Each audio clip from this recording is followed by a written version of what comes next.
Bonjour à tous, du Parti québécois, ce matin, Paul Saviat-Plamondon et Joël Arsenault. Bonjour tout le monde. Avant de laisser la parole à mon chef, j'aimerais quand même exprimer nos inquiétudes par rapport au déploiement du dossier santé numérique d'ici quelques jours.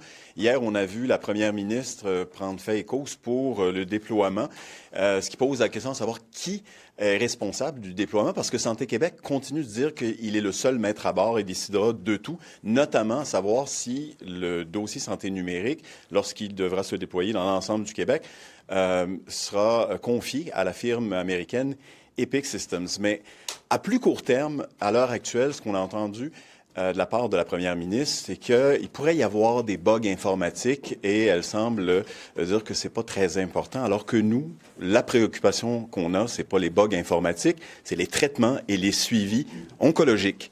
Et ça, elle semble l'ignorer complètement, comme si le fait que ça fonctionne ou que ça ne fonctionne pas, ou que ça fonctionne tout croche, ça n'avait pas d'impact. Lorsqu'on a parlé de SACLIC, souvenez-vous, là, pendant un mois, c'était le Québec qui était viré à l'envers parce qu'on avait des difficultés à obtenir des plaques d'immatriculation, des permis de conduire.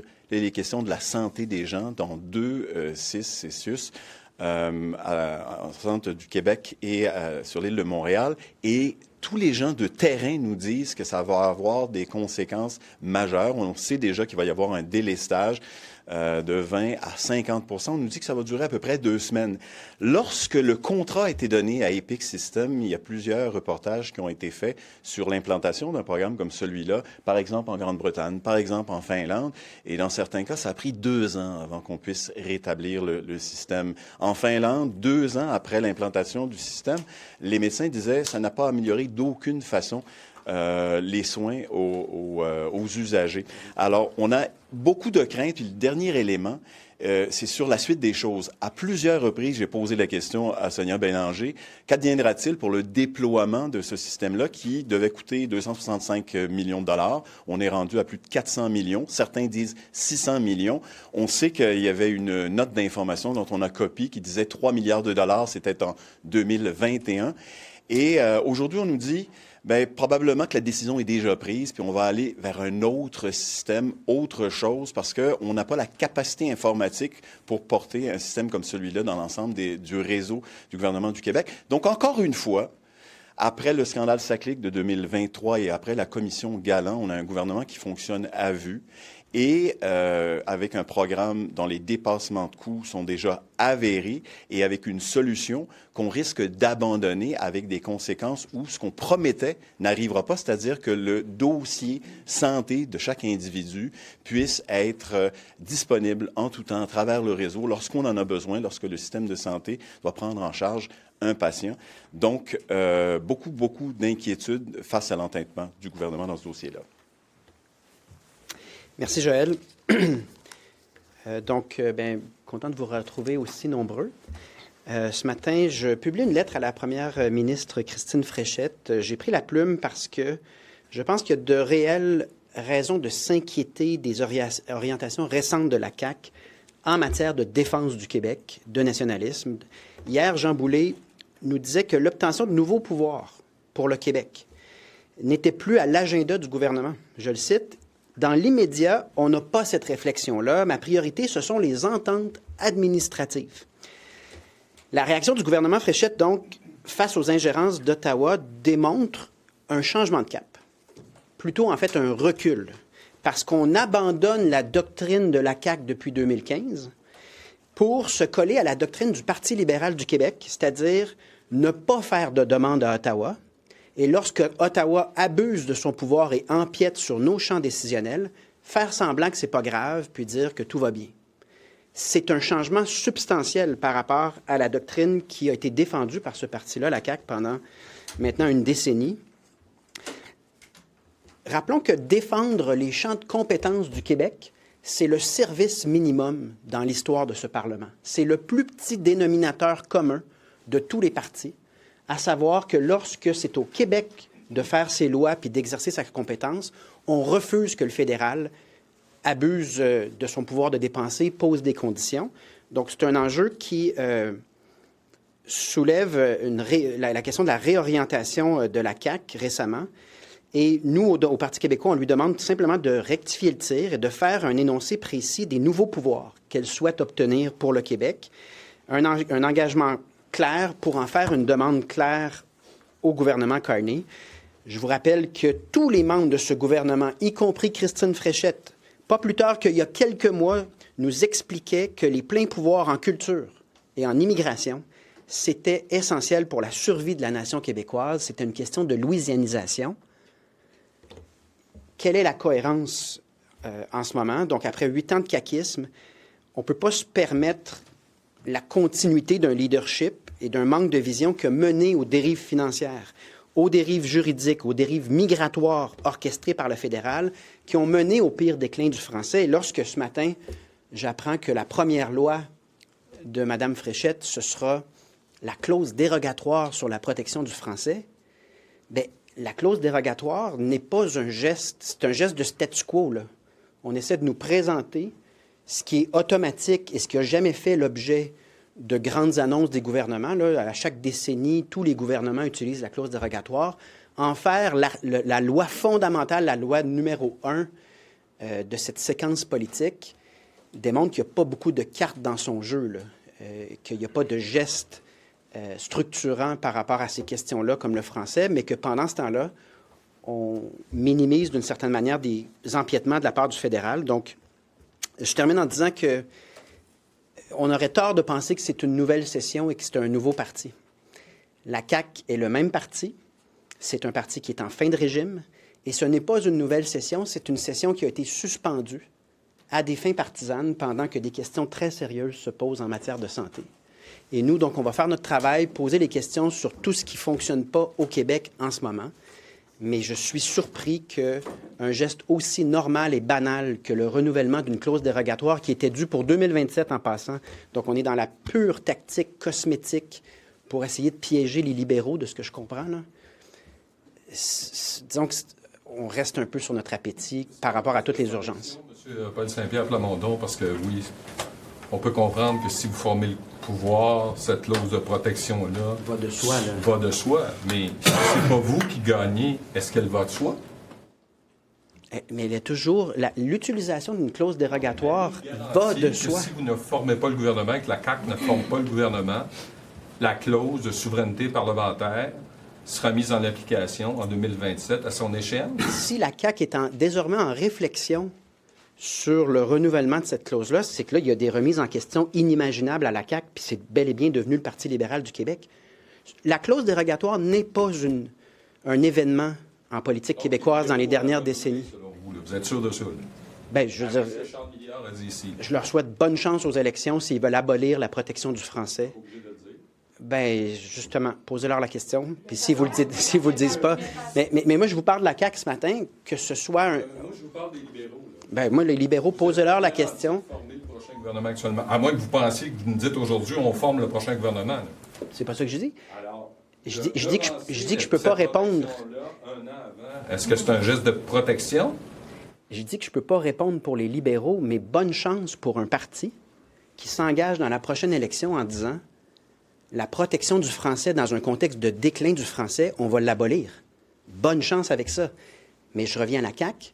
C'est le statu quo, le service minimum, cette clause dérogatoire, elle va de soi.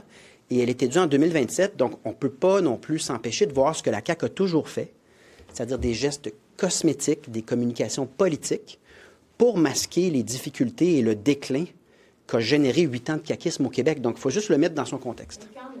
Milliard a tergiversé là, sur 96, l'utilisation de la clause, Oui. M. Bérubé est sorti publiquement pour dire qu'il y avait des risques pour ces lois-là, qu'il fallait, agir, tout ça. Là, la CAQ le fait, puis ça ne fait pas. Je vous dis que c'est le premier geste du gouvernement, c'est de reconduire quelque chose qui existe déjà dans un contexte de déclin du français. Et c'est un geste, donc, cosmétique qui va de soi, et un geste qui parle du vide qu'il y a dans l'agenda du gouvernement. Là, parce que ta loi 1, c'est pas une nouvelle session, je le réitère, là, c'est une session qui a été interrompue pour des fins partisanes, mais une nouvelle première ministre veut s'inscrire en termes de gouvernance. Elle nous offre littéralement le statu quo. Et c'est mon rôle comme chef du Parti québécois de rappeler que ce statu quo, c'est l'œuvre de la CAQ après 8 ans. Donc, 12 ans de CAQ. Imaginez un instant, là. 12 ans de CAQ au lieu de 8 ans. Ce que je vous dis, c'est que ce sera les mêmes déclins. Et ce n'est pas des gestes qui vont de soi et qui confirment le statu quo, qui vont changer quoi que ce soit aux dynamiques actuelles. Qu'est-ce que ça vous dit sur l'optimisme de Mme Fréchette de former le prochain gouvernement? Parce qu'on la renouvelle maintenant alors qu'on pourrait le faire en 2027, si on est réélu. C'est ça un peu mon point, mais dans quel cas, tant mieux si tout le monde est motivé, puis chacun ne ménage aucun effort en ce qui est quelques semaines de travaux parlementaires qui ont des saveurs de campagne électorale, là. On ne se le cachera pas. Mais juste un point, parce que la question est intéressante. Je réitère que la CAQ, ce qu'elle a fait en 2018 et en 2022 pour prendre le pouvoir, c'est de promettre des choses qu'elle n'avait pas fait durant son mandat. Là, je me souviens très bien de l'élection 2022. Et qui se sont avérées être des promesses qui n'ont pas été tenues par la suite. Donc, c'est un peu aussi... On est en phase préélectorale. Et chaque geste doit être interprété comme faisant partie d'une campagne qui, à mon avis, de l'avis de tout le monde, déjà commencé. Votre publicité, qui était un appel aux nationalistes de la CAQ après la victoire de Mme Fréchette, il n'y avait pas de mention de souveraineté ou de référendum. Moi, j'aimerais savoir, est-ce que les nationalistes qui ne sont pas souverainistes ont une place au Parti québécois? Bien, c'est-à-dire que je les invite définitivement à voter pour nous, parce que 8 ans de caquisme a déjà été assez douloureux pour le Québec. 12 ans de caquisme va reconduire les mêmes problèmes. Et le Parti libéral, on me posait la question sur la position du Parti libéral, mais observez-les bien, là, c'est pas un parti qui s'intéresse à plusieurs enjeux fondamentaux pour l'avenir du Québec. Donc moi, j'ai toujours dit que je faisais campagne pour tout le monde en ouvrant la porte à tous. Et je m'attends à ce que des Bleus qui ont déjà voté PQ, par le passé, qui ont déjà voté oui à un référendum, se disent... Les nationalistes qui ne sont pas souverainistes, qu'est-ce que vous pouvez faire pour les convaincre? Je pense que simplement de bien définir ce qui se passe en ce moment, c'est-à-dire que la CAQ a choisi le camp rouge du caquisme au lieu du camp bleu, ça a des conséquences. Et regardez bien ma lettre de ce matin. Je veux juste y aller. Pour le PQ, est-ce qu'il faut absolument être souverainiste? Je veux juste y aller sur la lettre de ce matin. Elle met devant un véritable test Christine Fréchette. Je veux dire, c'est trop facile d'exercer une clause dérogatoire et dire que c'est un grand moment de politique, puis c'est la loi 1. On fait ça depuis des décennies, puis il n'y a jamais un parti qui fait une grosse histoire avec une clause dérogatoire. Par contre, dans ma lettre, je lui pose des questions. Je lui dis, OK, est-ce que vous reniez l'héritage de la CAQ depuis 2015? Ou est-ce que vous faites des demandes à Ottawa sur ce que votre formation politique dit est une question de survie de la nation? Quand on aura la réponse à cette lettre-là, on va avoir une discussion très intéressante sur la place des Bleus. Je pose une très bonne question. Est-ce qu'il faut être souverainiste pour voter pour le Parti québécois? J'espère les convaincre, mais si jamais je les ai pas encore tout à fait convaincus, sont bienvenus au Parti québécois. Vous avez déjà dit quand même un vote pour le PQ, c'est un vote pour le référendum? Oui, mais j'ai toujours vu, à chaque sondage, vous me posez la question, pourquoi il y a une proportion de ceux qui choisissent le PQ qui ne sont pas convaincus de l'indépendance?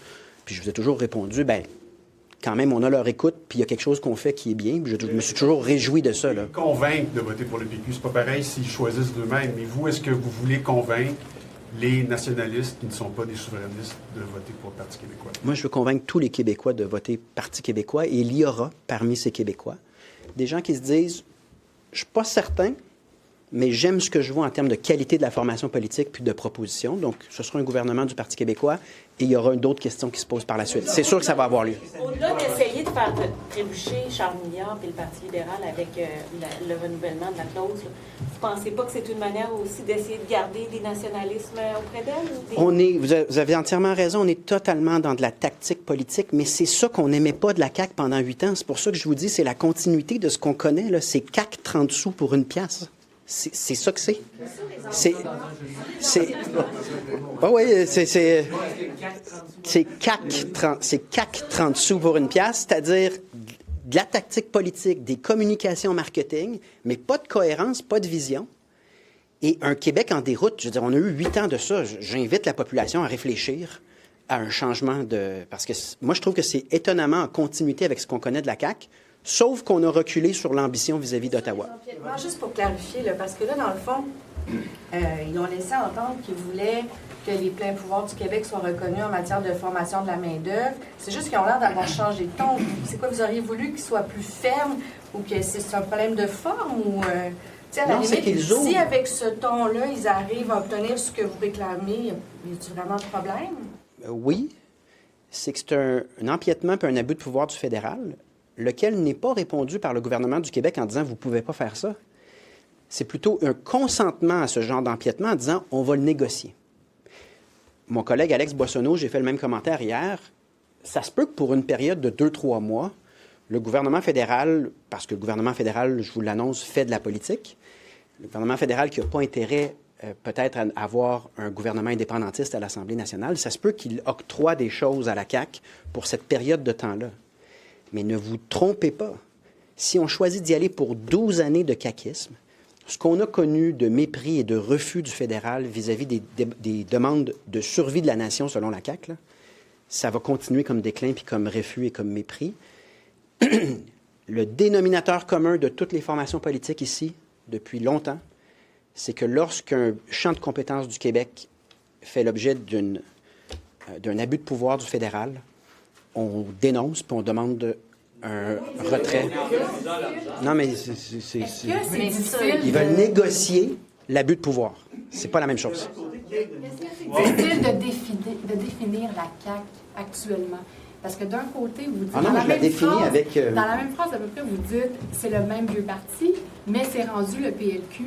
OK, bien, vous avez raison. La CAQ a changé. Vous avez entièrement raison. Mais la CAQ a changé. OK, bien, laissez-moi le faire en une phrase, parce que... Définir la CAQ. Donc, c'est la même CAQ qui, au cours des 8 dernières années, ce sont les mêmes personnes, à une différence près, un recul sur les ambitions par rapport aux demandes à Ottawa et à la défense de nos champs de compétences. C'est la seule différence, mais le reste, l'emphase sur le marketing, puis les mesures cosmétiques, les dossiers, comme en ce moment en santé, qui ressemblent étrangement à SACLIC, c'est-à-dire qu'on s'entête, puis tout le monde lève le drapeau rouge en disant « c'est en train de coûter des centaines de millions de dollars et ça ne servira à rien ». On continue. Ce sont les mêmes personnes. Et d'ailleurs, je rappelle qu'il y a 29 caquistes qui ont annoncé ne pas se représenter et 32 qui ne se sont toujours pas déclarés en date d'aujourd'hui. Là. Donc, moi, je vois plus une continuité puis une fin de régime, mais avec une petite twist rouge qu'on n'avait pas vue à la CAQ depuis 8 ans. C'est-à-dire que désormais, quand le fédéral abuse de son pouvoir, on prend un ton conciliant. La popularité du Parti québécois donne un rapport de force à l'avantage du gouvernement du Québec face à Ottawa. Qu'est-ce que le gouvernement Fréchette peut ou doit demander à Ottawa avec ce rapport de force-là? Qu'est-ce qu'il peut légitimement ou raisonnablement attendre d'Ottawa? Bien, on n'a pas à chercher. Christine Fréchette peut puiser dans ses propres documents qui lui ont permis à la CAQ de se faire élire. Rappelons que Christine Fréchette et les caquistes ne seraient pas au pouvoir si ce n'était pas de la campagne menée par François Legault, dans le cadre duquel il promettait un référendum sur l'immigration puis les pleins pouvoirs en immigration. Pourquoi ne pas le demander, puisque c'est la base du... Non, mais il y a ça, mais il y a le rapport d'impôt unique, les pouvoirs en culture. C'est le ministre de la Culture qui vient de sortir pour dire c'est pas normal qu'il n'y ait pas de Québécois à la table de négociation sur la culture. C'est une belle demande, ça. Donc, on va voir la réponse à la lettre, mais je veux tester si on est dans un recul des demandes historiques de la CAQ, si on les abandonne finalement, comme le Parti libéral du Québec le fait tout le temps, c'est-à-dire minimiser puis mettre sous le tapis tout ce qui ne fonctionne pas. Et ça, c'est la doctrine du Parti libéral historiquement. Ce n'était pas la doctrine de la CAQ. Parlons d'Ottawa. Louise Arbour vient d'être nommée gouverneur général. Il y a la possibilité que vous preniez le pouvoir ici. Il y a l'Alberta qui a ce projet de référendum. Avez-vous l'impression que Mark Carney va lui donner à Louise Arbour un mandat d'unité nationale? Je n'ai aucune information sur les intentions de Mark Carney avec la gouverneure générale qui est la représentante du roi d'Angleterre au Canada. Ce que je sais, c'est que Mark Carney a décidé d'ouvrir son règne avec le roi d'Angleterre lui-même, qui est venu nous expliquer comment ça fonctionnait. Et qu'ensuite, j'ai rien contre Louise Arbour, c'est une juriste accomplie. Mais sur l'institution, je réitère que c'est un des pires gaspillages de finances publiques, de fonds publics, pour nous rappeler que nous sommes toujours dans une gouvernance archaïque où le roi d'Angleterre aurait quelque chose à dire sur notre démocratie. Même chose pour la lieutenant-gouverneur. Et c'est encore pire lorsque ces gouverneurs généraux et lieutenants de gouverneurs se mettent à faire de la politique et venir nous expliquer, nous les élus, ce qu'on devrait faire puis comment ça devrait fonctionner. Tu sais, à la limite, si on demeure sobre et poli en disant « On comprend que le roi d'Angleterre n'a peut-être pas d'affaires dans votre Parlement, mais on est là pareil. » Puis on se garde une petite gêne. Non, non, non, non, non. À chaque fois, on en profite pour nous expliquer ce qu'on n'a pas compris sur l'orientation que doit prendre le Québec. Donc, en français, dans le cas de Mme. Ah, mais... Parce que là, ça, c'est pas un meilleur choix que les mais vous, je dois avouer d'être parfois en décalage avec certaines de vos questions qui se réjouissent de choses qui ne sont pas si réjouissantes que ça. Je veux dire, la gouverneure générale, est-ce qu'il y a une pire dilapidation des fonds publics puis un pire archaïsme? Un jour, grâce au Parti québécois, nous serons complètement libérés de ces dépenses absurdes. Et j'en fais une promesse aussi solennelle que la foi du serment roi. Français, out en français. Ce qui veut dire bonsoir la visite en français. Est-ce que c'est quelqu'un pour qui vous avez... Non, mais est-ce que c'est quelqu'un pour qui vous aviez de l'admiration, Mme Arbault? Ben, je la connais pas, mais tu sais, c'est quelqu'un qui a une carrière, c'est ça. Elle est connue, mais est-ce que le gouverneur général, le représentant du roi d'Angleterre, devrait-il se faire confier un rôle politique pour expliquer aux élus puis à la population qu'est-ce que le roi d'Angleterre vient faire là-dedans? À quel point est-ce qu'on peut être archaïque? Donc, là, partez-moi pas là-dessus, vous le savez ce que j'en pense. Mais justement, mais c'est toujours ça. On place des sujets et des personnes dans une institution absurde, puis ensuite, on veut s'empêcher collectivement de dire c'est absurde et c'est un gaspillage de fonds publics. Peu importe qui on place au poste de gouverneur général, l'absurdité de cette dilapidation de fonds publics et d'avoir un représentant du roi d'Angleterre nous dire quoi faire demeure entière. Là, je ne peux pas changer de position. Une stratégie à l'approche des élections d'y aller avec une francophone, de ne pas avoir de critique de la part du gouvernement fédéral. Ah, bien, c'est sûr qu'il s'adapte au contexte. Il n'y avait pas un comité, justement, qui a été formé. Là, on n'avait pas appris ça. Il y a un comité... Non, mais par rapport à la situation au Québec, puis l'indépendantisme... Non. Mais... non, ou une réunion. Mais ce que je veux dire, c'est que vous connaissez l'histoire récente du Québec et du Canada, là.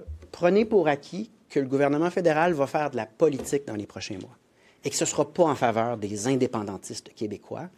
Et je me fie au jugement et à l'intelligence des Québécois pour distinguer ce qui sont des manœuvres politiques. Projet de constitution, le ministre Jolin Barrette a dit ce matin que l'appui des conservateurs suffira. Donc, pour adopter son projet de constitution. Il y aura juste besoin de l'appui des conservateurs. Ça va légitimer le projet. Donc, vous êtes en train de me dire qu'une députée caquiste qui n'était pas contente de ne pas être reconduite comme ministre et qui a traversé chez les conservateurs va être le seul appui transpartisan pour cette constitution-là et que pour Simon Jolin Barrette, ce serait suffisant pour avoir une constitution légitime et pérenne dans le contexte où on a escamoté toutes les étapes et à peu près tout le monde est venu dire que ça ne tenait pas debout. Poser la question, c'est y répondre. Là, ça n'a pas de sens. Juste sur la construction, très rapidement, je ne sais pas si vous avez vu l'enquête avec les travailleurs de la construction et les entrepreneurs qui ont toutes sortes de façons de dévier pour donner davantage de rémunération aux travailleurs dans le contexte de pénurie qui pourrait faire d'avoir de l'inflation, d'augmenter les coûts de construction. La CCQ s'intéresse à ça, depuis tout ça. Oui. Non, moi, je ne l'ai pas vu, mais je peux te revenir. Je le faisais, je n'ai pas vu. L'ouverture de la lieutenant-gouverneur. On le fait à chaque fois.